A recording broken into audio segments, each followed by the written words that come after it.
The things of Christianity are very important. The relics of the saints. Why do we have relics of saints? Why the bones of the saints are important? Holiness is a power which can enter into material objects. Monks show a holy relation to nature. St. Anthony himself said, when he was asked, Father, why you have no book? How do you learn? How do you study? How do you read? This is my book. This plays to show me that the spirit is like an eagle.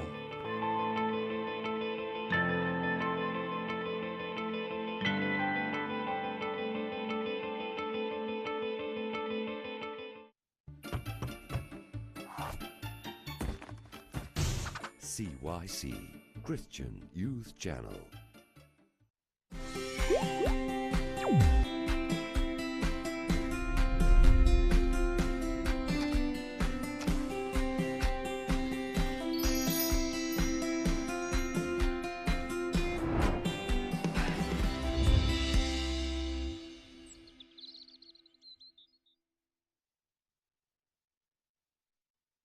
Welcome to Q&A live on CYC.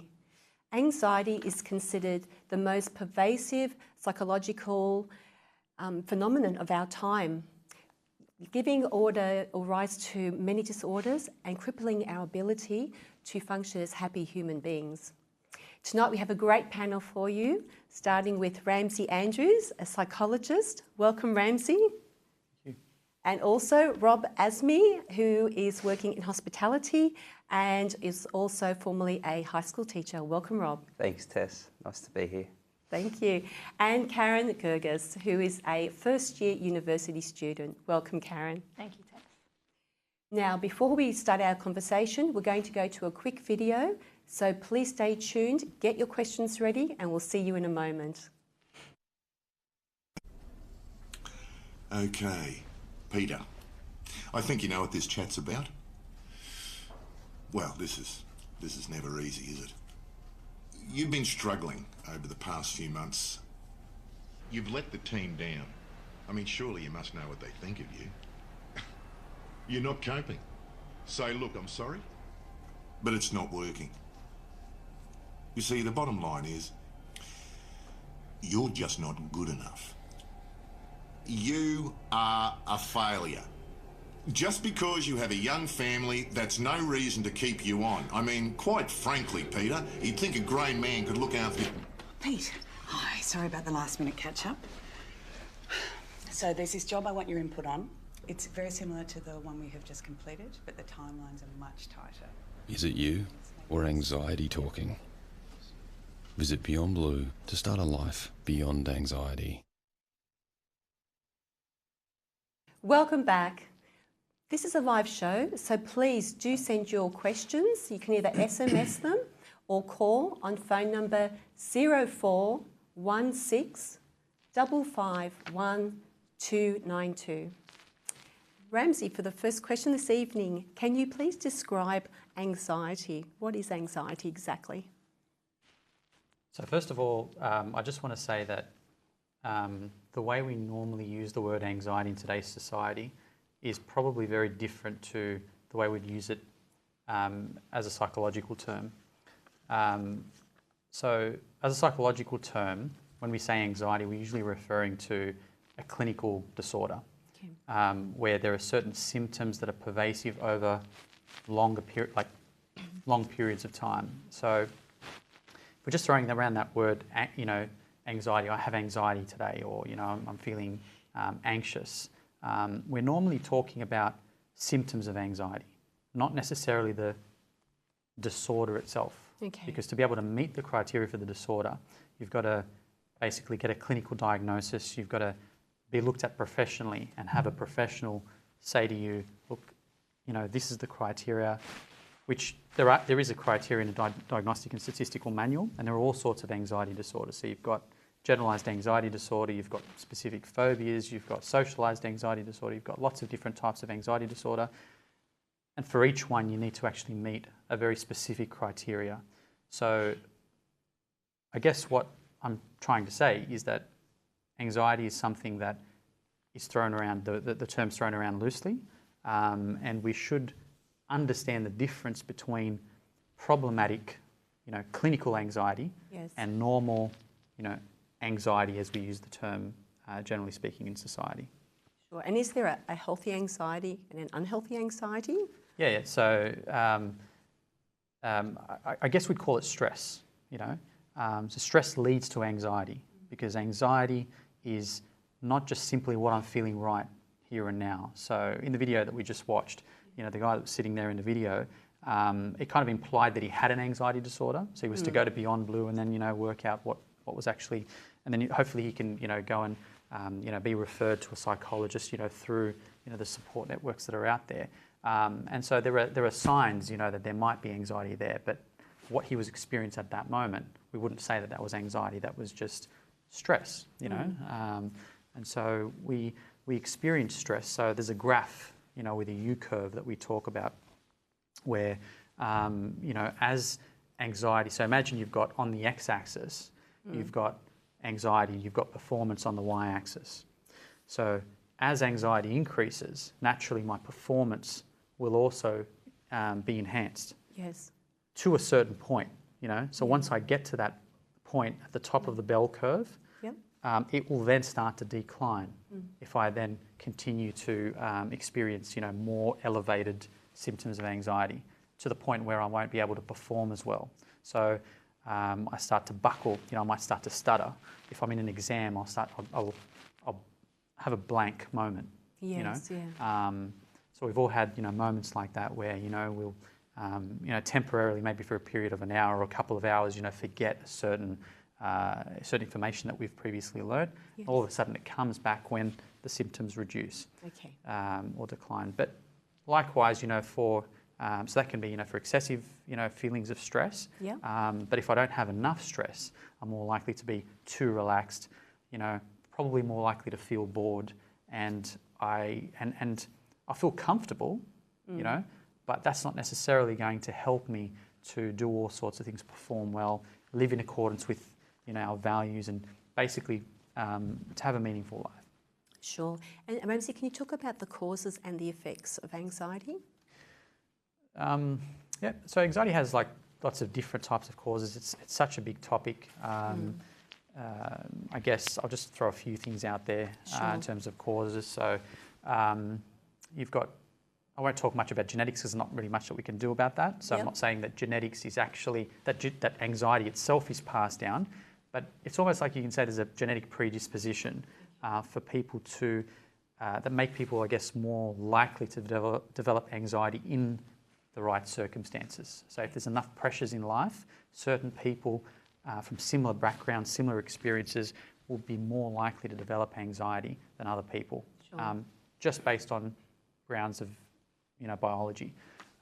Whereas, there's not really much we can do about that, but the environment definitely also teaches people learn things from the environment, different belief systems, different ways of thinking that certainly have a negative or positive influence on whether they're going to develop anxiety when they face situations where they're under pressure. So their family background, how they were treated, attachment issues that happen early on in childhood. There's lots of different factors in terms of the causes, and the effects of anxiety are, again, one of the differences between just normal stress and anxiety is, one of the measures is if there's a pervasive dysfunction in that person's life that's kind of generalised in that person's life and making them dysfunctional in lots of areas of daily living, such as making phone calls, catching public transport, interfering with just going out in public, sitting exams, whatever it might be, that's when there's an indication that there's an anxiety disorder. Whereas if it's just stress and you're just feeling uncomfortable quite regularly on a daily basis, doesn't necessarily mean that there's dysfunction there, and therefore we would say that's healthy and shouldn't really kind of have this attitude that we need to solve a problem that doesn't need to be solved. Sure. So it's just sometimes it's just a part of natural living, and we need that to get us going and moving along. Rob, can you talk about where you've perhaps seen anxiety in your day-to-day life, or how you've seen it play out, whether it's been a good thing or a bad thing? Yeah, so Me personally, I'm actually someone who's suffered some extreme symptoms of anxiety myself, and so I can speak from experience. Now, in the workplace, when I was teaching, obviously it's a stressful environment, but it got to a point where my symptoms were very amplified. So I'll get the shakes, chest pains, breathing difficulties, I'll start working up a sweat. And then eventually got to the point where I was starting to become dysfunctional in my daily life. And so I needed to see a counsellor for it. And my counsellor helped me sort of pinpoint why I was having these anxiety attacks. And it just it reminded me, I pinpointed it to trauma, that it was from experiences from me being bullied back in high school. I actually had to change schools because of it, and I still experienced it after I changed schools. And I pinpointed it to a specific incident, and basically that's for the first time I started to feel that I was getting these shakes and whatnot, and it was more of a repressed memory. And it wasn't until I came to terms with that experience, when it resurfaced in my counselling session, that's when I started to sort of be able to deal with it, accept it, and then I was given strategies. And everyone's got different strategies with the way they deal with it. Yes. So in the counselling, did you find that obviously very helpful in terms of helping you get to that point? So I guess when we're talking about counselling, because I know sometimes people can feel very shy or maybe even tabooed in some cultures to actually talk about that. So how did you find that? What would you say were the key points going through that counselling that would help? Look, the bottom line is this, Tess. You're sick, you go to a doctor. Your car breaks down, you go to a mechanic. Anxiety is also one of those issues that you have to deal with, you have to come to terms with, and that's something that's sort of maybe throughout history been looked down upon. It's been shameful. People try and sweep it under the rug, just like any other sort of mental health issue. Yeah. But counselling is crucial, and there's a quote that I see, and I've got it on my wall. It goes, "You can't stop the waves, but you can learn how to surf." And so that's a quote I live by, and you just got to come to terms with it and go get treatment for it if you need treatment, if it gets to a point where you do need to get to that, if you agree with me, Ramsey. It's not a shameful thing. I think counselling is very important, and it's crucial, because if it gets to a point where you become dysfunctional, you need to get treatment for it, like anything. You need glasses, you go to Specsavers, That's true, yeah. Or if you have diabetes or some kind of, even a flu, we'll go to a doctor and we'll get some sort of medication. So it shouldn't be seen as anything really different to that. We need to function as healthy human beings. And it seems to, and like even in my past, I've seen a psychologist, and I found that very helpful for that time in life, with that, whatever that experience was that was causing that stress. Yeah. And also it's, I think we have other means as well as, we have confession fathers and so forth to help. So I'm glad, thank you so much for sharing that, Rob, because it is a very important thing to explain, and so that people don't feel that is an issue or something that means we're any less, or that we are suffering spiritually, which we'll probably talk about a little bit later. Yeah. So Carin, across to you. Can you please talk about, in your social circle, either yourself or what you've seen play out? Well, from experiences, like personal experiences, and seeing my friends, I guess, experience anxiety, one of the main causes that I found was the fact that we were going through school, the fact that we were going through HSC. And it's a unique type of stress, because not only is there the pressure that you put on yourself, but pressure that comes from external sources as well. And so it's always that excessive amount of pressure that kind of pushes you over the top, kind of. Like, from seeing my friends, for example, like, it could be something as simple as you're studying and there's a concept that you can't understand, and that would cause them to panic, that would cause them to sit and shake, or they can't breathe, and they can't see, they can't hear anyone. Like, sometimes it would be something as simple as that. So yeah, even with me, like, if it's something with an exam, if you're struggling, even like pressures that you would get, like, from people that don't intend to put pressure on you. So for example, like teachers or parents, someone who's just checking up on you to see how you're going or how you're studying. When you're so anxious, you kind of misread that type of information, and you react in a way where you're excessively anxious. So yeah, it's definitely pressure from yourself and from outside. That's what I found from what I've experienced and from what my friends experienced. I thought that pressure is definitely something that causes anxiety. Sure. And can I ask you, if you're willing to answer, being a parent and also having children and one going through HSC at the moment, what advice would you give to, I guess, parents or maybe even teachers who are around, particularly, we'll talk about the HSC because you're right, that has a very unique type of stress. How can they support or be seen to be supporting someone that's experiencing stress or anxiety? Okay, well, I completely recognise that parents and teachers do their best to be supportive, and I know that's 100% their intention. But also, when you're studying, you have your own goals set. You know where you want to be. And so, as Ramsey was saying earlier, like you already have the enough amount of stress to perform to the level that you're happy with. Yeah. So when there's that extra amount of, I guess, input from someone else, that's, I guess, where the turning point is, where anxiety becomes, I guess, counterproductive. So because you're in the HSC or if you're in uni or whatever, you already have your goals set. You know what you want to achieve. So my advice is, like, your support doesn't always have to be about study. Like maybe, because from what I experienced, it would always be helpful if someone was talking to me about something that isn't study. Okay. Like maybe like change the subject, you know, like ask them about something else, like get their mind off it, because it's already something that's consuming you. It's already something that's making you stressed to the point where your performance is good, but when you, I guess, talk about it too much or talk about it when it's unnecessary or it's not the time, that's when it kind of gets, I guess, unhealthy.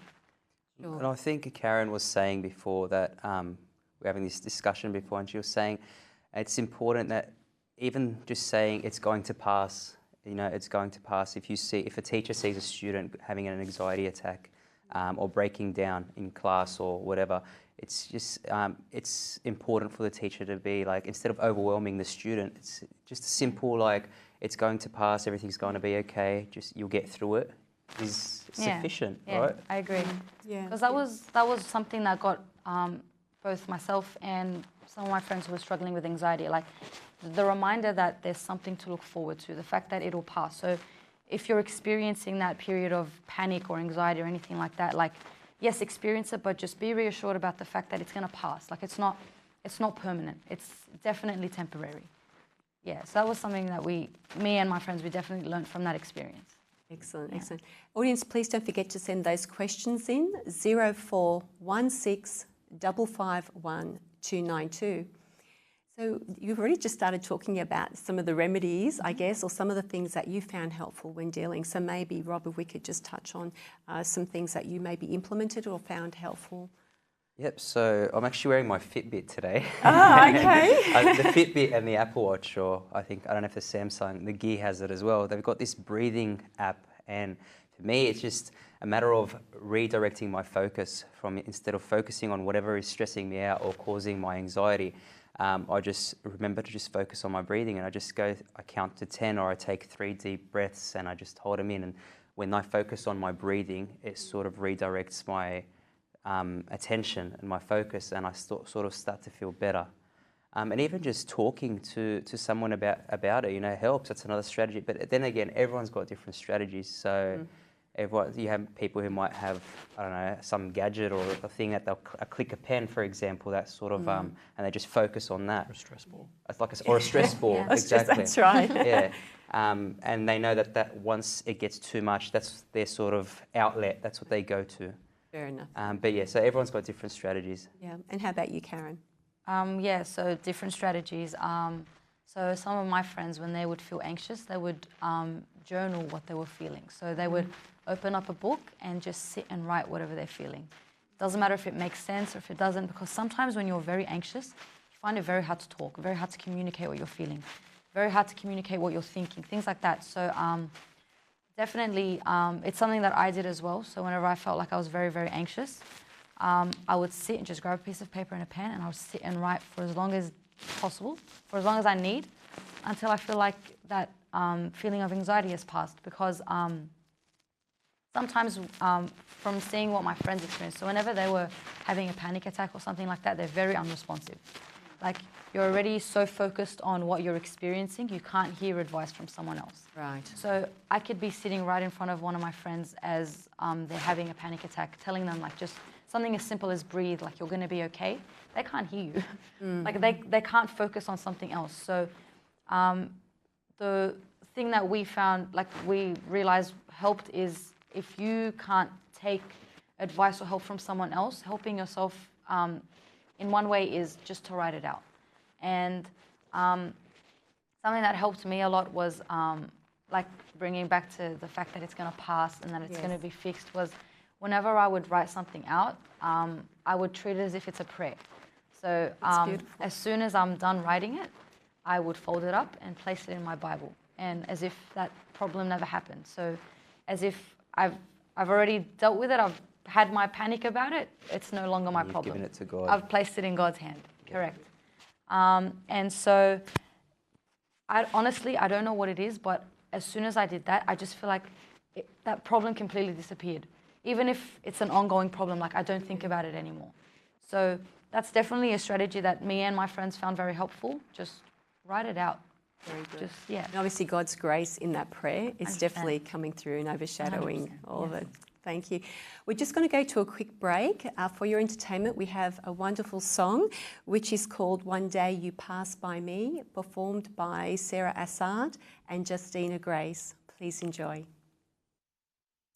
One day you passed by me, you saw chains in my hands, and I saw with my eyes tears for me in your eyes. One day I passed by you, I saw my chains in your hands. I'm free because of you, and the tears filled my eyes. How much more did you pay to set me free? I asked you a lot, except that my son, it's not too much for you. How much more did you pay to set me free? I asked you a lot, except that my son, it's not too much for you. One day by me you passed, about my freedom you asked, feeling my slavery. Although in you I'm free, my troubles have bound me, loving the vain world around me. I seek my place in it, that I'm yours I forget.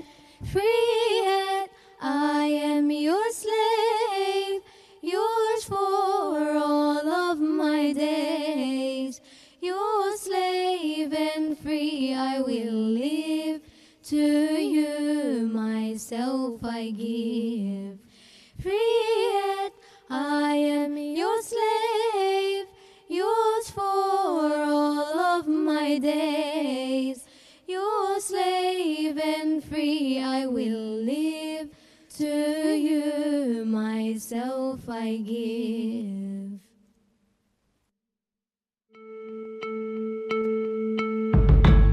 The things of Christianity are very important. The relics of the saints. Why do we have relics of saints? Why the bones of the saints are important? Holiness is a power which can enter into material objects. Monks show a holy relation to nature. St. Anthony himself said, When he was asked, Father, why you have no book? How do you learn? How do you study? How do you read? This is my book. This play is to show me that the spirit is like an eagle.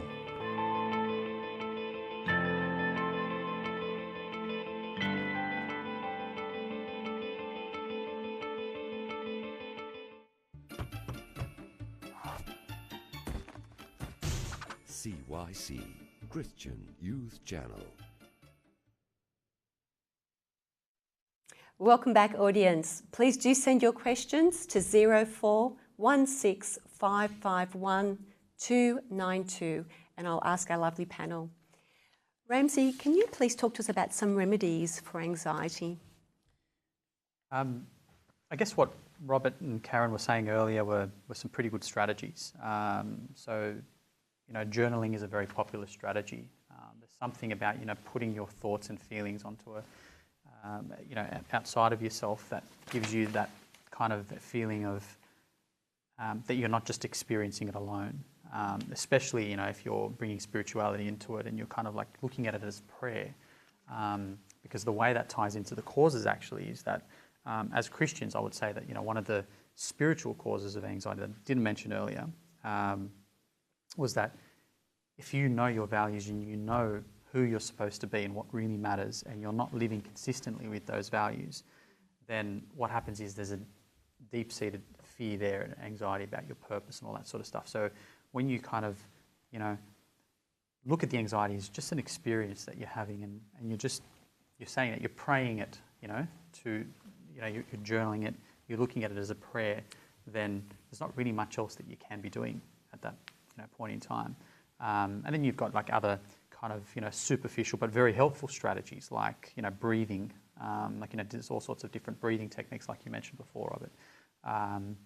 Because what happens is, you know, shortness of breath is one of the symptoms of anxiety. And so when you prolong the breath a little bit more and control the breath and breathe a little bit deeper, you're working on from the outside in. You're tricking the body, you're tricking the mind, through the body that you're not anxious. But then before you know it, you know, there's going to be other anxious thoughts that come in, and then you've got shortness of breath again. That's why I said superficial strategies, but they're still worth it at the end of the day. They're still worth it.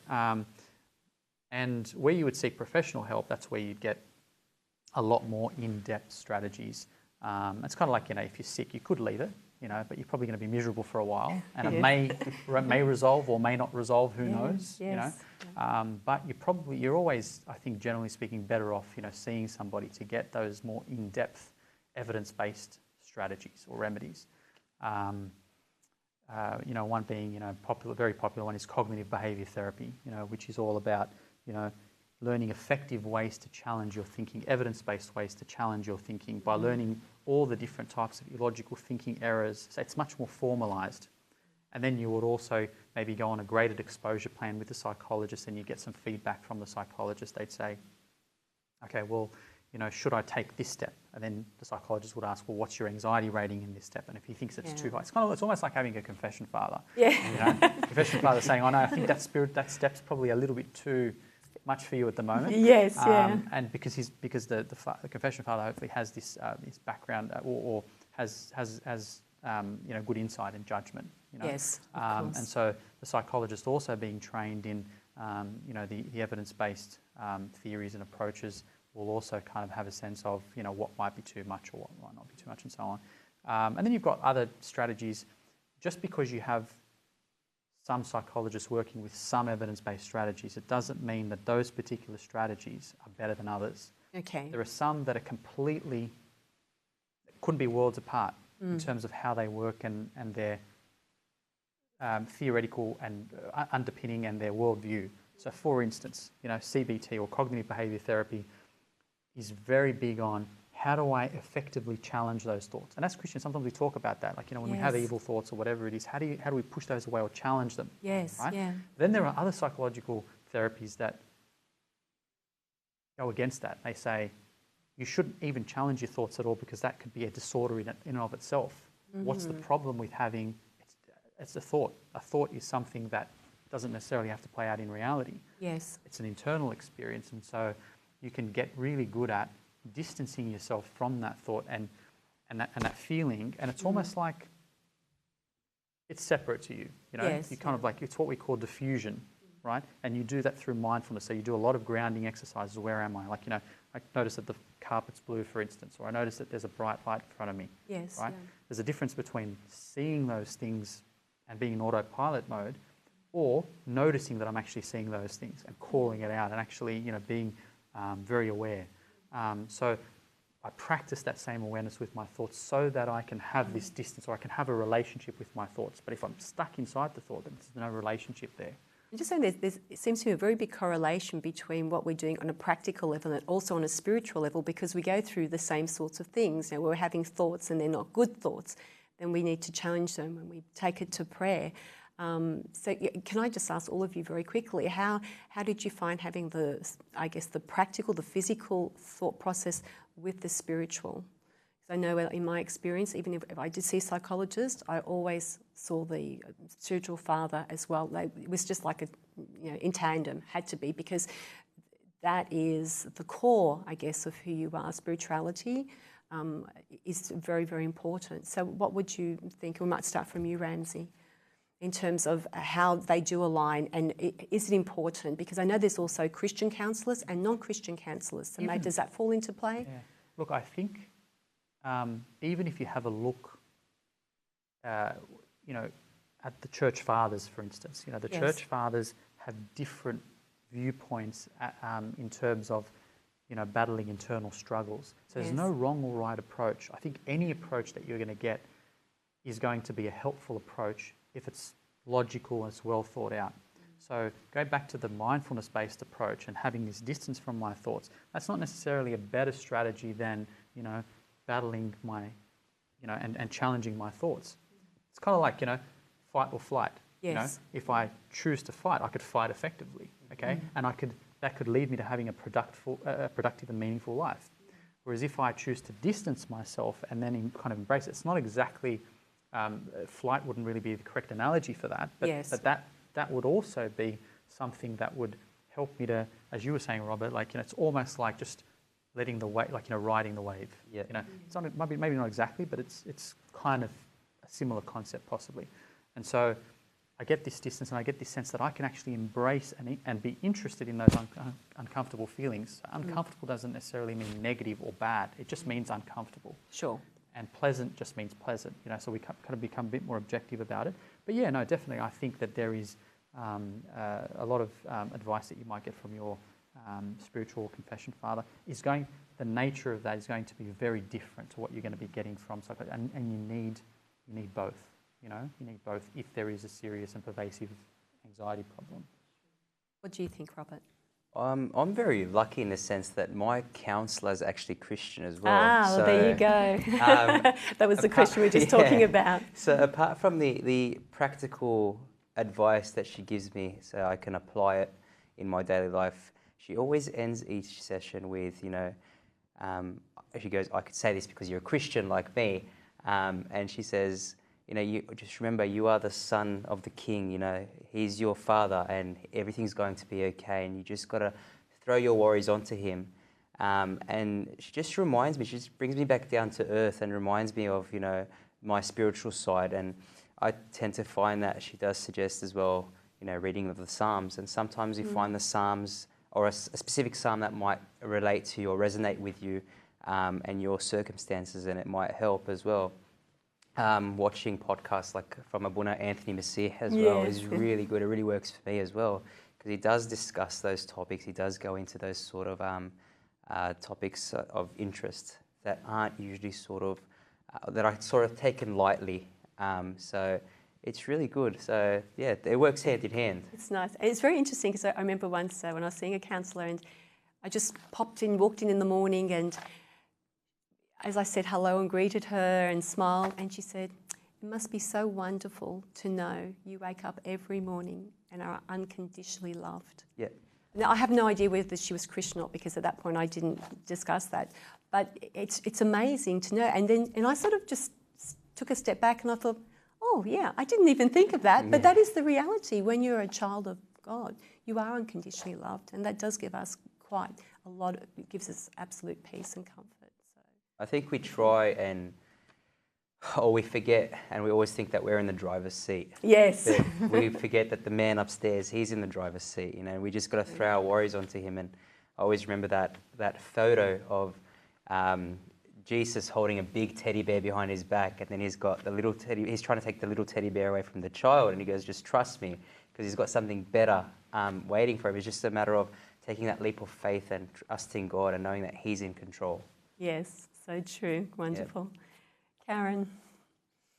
Well, yeah, definitely. I feel like spirituality always ties in with the fact that when you're like seeking like practical strategies to deal with anxiety, but it's also different for everyone. So I feel like we kind of customize those strategies so that we could try benefit from them spiritually as much as possible. Yes. So, like for example, with the journaling, like addressing them to God counts as something like for prayer, or you know, like when you try like breathe or meditate, like you can contemplate on God. You can try bring your mind back, like redirect your thoughts to the thought of like that God gives you peace, God gives you hope, God gives you like those types of reminders. I feel like all of those practical strategies always open up an opportunity to like receive spiritual benefit too. Yeah, and that's just from personal experience and from seeing what my friends have adopted. And I feel like also the good thing about experiencing anxiety, which kind of sounds weird, but it's it builds empathy. So like this was something my mum told me as well. So even though I went through a really tough time like dealing with my anxiety, because of that, I'm able to help some of my friends. Not by saying anything, but just by being able to say, I know how you feel, and you'll get through it too. Yes. Like I felt like in that, God literally gets you to experience that so that you could be His tool for someone else. Yes, That's beautiful. So, yeah, I feel like in every experience, there's always that opportunity for God to use you, or for God to open up a door for you to say, hey, like I'm still here. Hey, I'm going to let this pass. Just struggle with me for a little bit. So, yeah, definitely. There's always something to take from it. And a positive, to, as you said, to use. And we do really, truly believe that God has a perfect plan for us. It's exactly what you're saying, Carin, is that He allows us to go through these experiences, these times, and to help others as well as ourselves and grow for the next adventure that we have ahead. So I have a question that I'm going to ask each of you. So one question for all of you. So a common belief from people who have not experienced severe anxiety is that those who do experience severe anxiety are weak-minded, mentally deficient, or less intelligent. And I'll add on to that, even maybe spiritually challenged. What are your thoughts? Ramsey, we'll start with you. I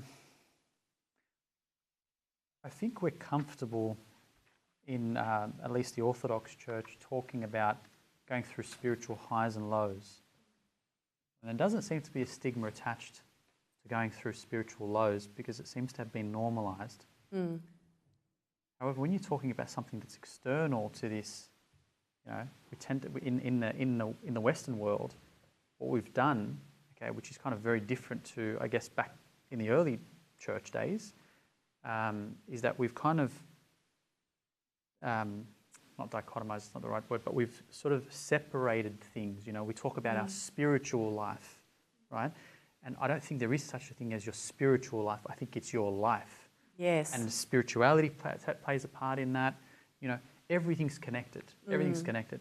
And one analogy that I thought of was almost like you've got like a cylinder and you've got valves, and there's this assumption that, you know, if you've got a right relationship with God, if you're reading the Bible regularly, if you're taking communion, if you're, you know, abiding by the commandments, what's happening is, you know, your spirituality will then, it's like a valve that opens, and it will then positively impact your body, your mind, and you know, it's what, I mean, the belief is there. You know, when you hear, you know, adults or anyone at church, you know, say things like, you know, just, you don't need to go and see a psychologist, just pray harder. Yes, you know, I've heard that before. Again, yes. it comes from that assumption that, you know, if you get your spirituality right, this, again, they're separating spirituality from everything else. Yes. Then you know, that'll fix everything. But I think, you know, the evidence shows that it doesn't work that way. I think you can have a mental health issue because that's influenced by genetic factors, influenced by traumatic experiences that you've had that were no fault of your own, you know, growing up. Just as Robert sort of mentioned, that he had a traumatic experience, he couldn't stop that experience from happening to him. And so you'll then develop, you know, psychological issues or symptoms or whatever it is. And so that can also, imagine the valve is also open that way and can also affect your spirituality. Yes, yeah, that's right. And can affect your body, you know, your physical health and all that sort of stuff. So I think it's all interconnected. I think if you have a responsibility as a Christian, you know, to take care of your body and take care of your mind. And it takes me back to that verse that says, you know, love the Lord with all your soul, with all your strength, and with all your mind. You know, so if we've got research that's out there, it's the same way that we've got medicine that's out there. You know, that medicine ultimately comes from God. You know, because He gave the people the ability to be able to conduct the research and so on. And so, if you know, He also gave, you know, the ability for researchers at university to kind of, you know, come up with evidence-based strategies that help. You know, it's basically we're discovering who God is with these strategies, you know, and how He really works. And we have a responsibility, I think, to use our minds to be able to kind of, you know, show that healthy level of self-love. You know, because if we don't take care of ourselves, we won't be able to take care of other people that we... True. And also, as you said, going back to the Bible in the old days, it's very evident. It's like St. Paul, he was in jail, in chains, and at one point he said he wanted to pass. He didn't want to be here anymore. And it's in Jeremiah, so many stories. So it did show it was a part of, as you said, our life overall. And even hearing the abunas say, I've heard several abunas say, no, that person needs psychological help. Abuna Bishoylanchi was on the show just 2 Q&As ago and said that he actually took someone to a psychiatrist after seeing their behaviour. So that element is very important, and I do, from what I see, supported by our church fathers. So I'll probably just quickly, Rob, if you'd like to add anything to that. I think Ramsey's covered it all. Yeah. Okay, Carin? Yeah, I think it's been covered. I just think, in the same way that, like you mentioned earlier, you would see a doctor if you're sick. It's the same thing if you're experiencing something. And it has, like, spirituality definitely ties into it, but it's not, like, you can have full trust in God, but maybe somehow, like, somewhat experiencing those symptoms of anxiety.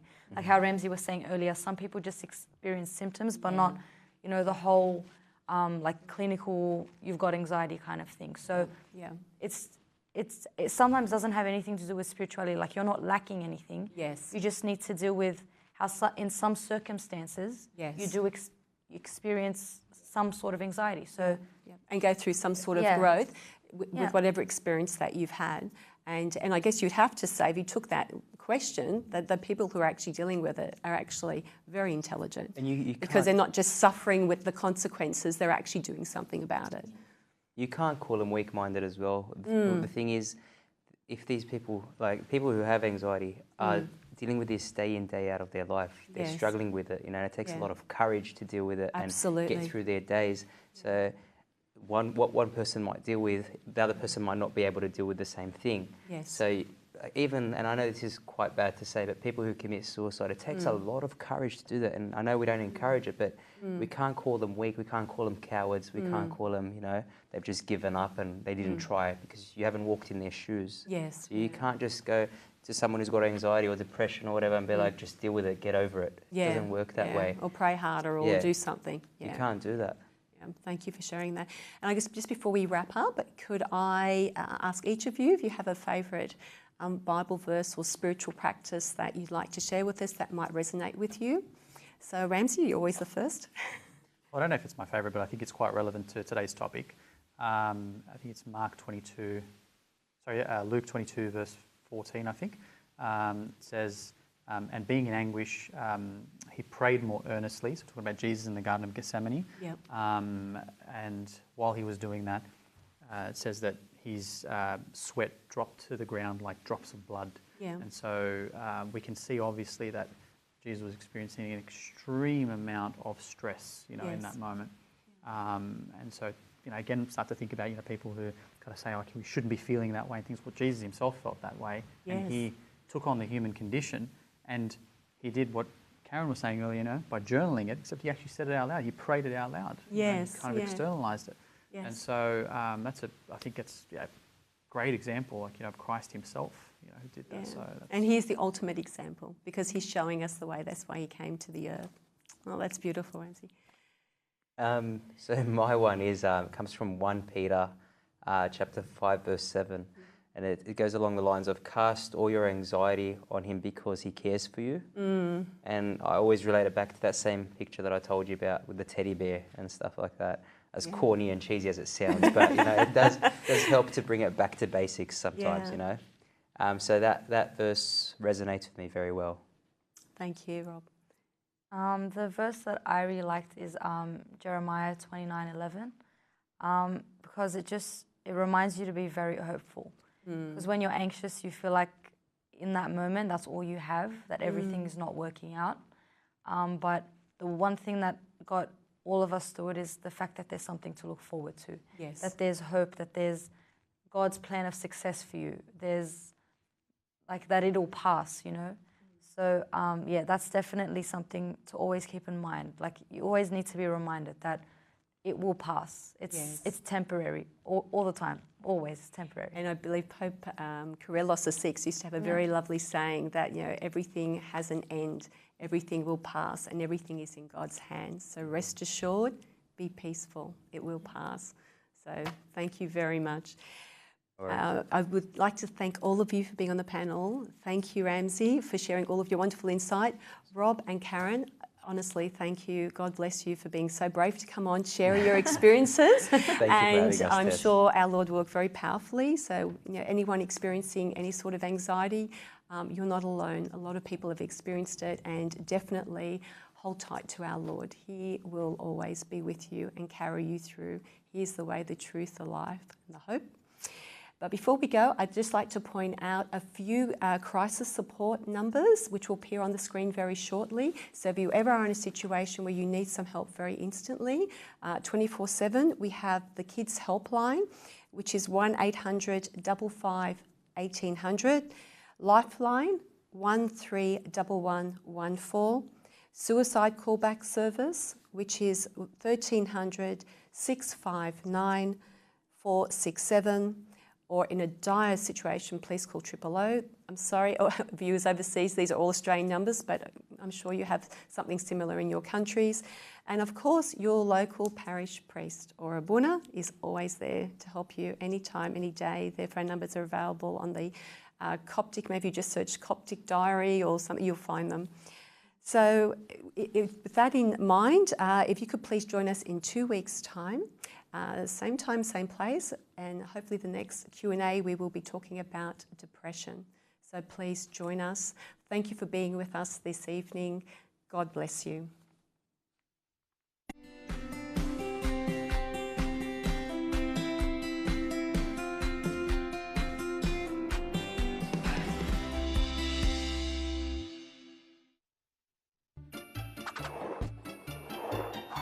CYC, Christian Youth Channel.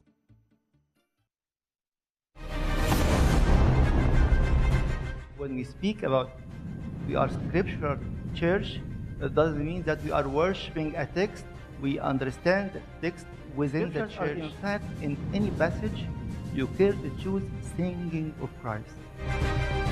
When we read a real Orthodox teaching, it's showing us everything. The law of prayer is the law of belief, is the law of life. We can receive the power of His resurrection at any time. We celebrate the feast, we enjoy a great power of resurrection at that time. Like it doesn't mean the power of resurrection is kept on that day and other days of the year are not there. It's always there.